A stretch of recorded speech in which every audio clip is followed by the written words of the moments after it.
this question appear a math question, which says add the following polynomials, and that's negative x squared plus 5x, that's one polynomial, minus 6x squared plus x minus 2, and that would be the other polynomial. How do we do that, Becca? All right, great question. And I like that you differentiated between the two polynomials. I was almost thinking that the person thought each term was a polynomial, and I was going to correct it. But you did it. Thank you, thank you, thank you. Okay, so you can go to my screen, and I'll try and answer this one as best as I can. This is a middle school concept that does go and you use throughout high school. But cut to my computer screen. I'm going to show you with colors, probably the easiest way I can show you and break this down, because I do know even some of my Algebra 2 students, this is something that, you know, they never quite learn and maybe was slightly difficult. So go ahead to my screen. I've got the polynomial up on the screen. Okay. So one thing that I'm going to do with this is I'm going to color code them, and I'm going to color code them with like terms, because when we're adding or subtracting polynomials, we have to make sure that we're only putting things together that are like terms. A lot of times, it's like fractions. We can't put together fractions that don't have the same denominator. And so it's the same idea with when we're putting terms together in math. You can only do it if they're like.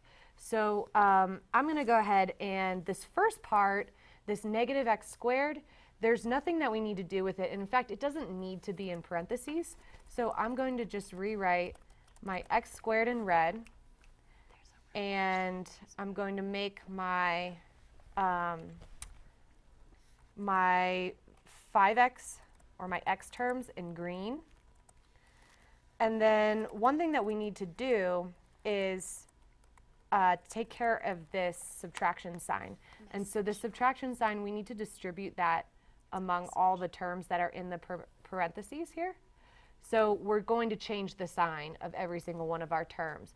And again, like I said, I'm going to do my x squared terms in red. So 6x squared. And I'm choosing the color based on the ending, not the number, but based on the ending. So x, or x squared, or if there's no x after it. The next one is x, and I'm going to do that in green because I said all my x terms are in green.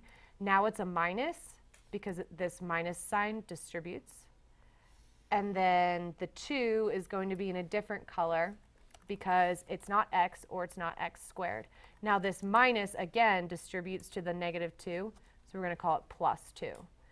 Notice also that with the terms that I color-coded, I color-coded the sign that went with it before, because that sign is attached to the term. So now when I say like terms, although on your math paper it's not normally color-coded, you can color-code them if you want. Another strategy I've used with students is highlighters, colored highlighters, to highlight the like terms. But so now basically I'm going to take my red terms and put them together, and my green terms and put them together, and my blue terms. So with my the red terms, so the x squareds, I have negative x squared and I have negative 6x squared. All together I have negative 7x squared.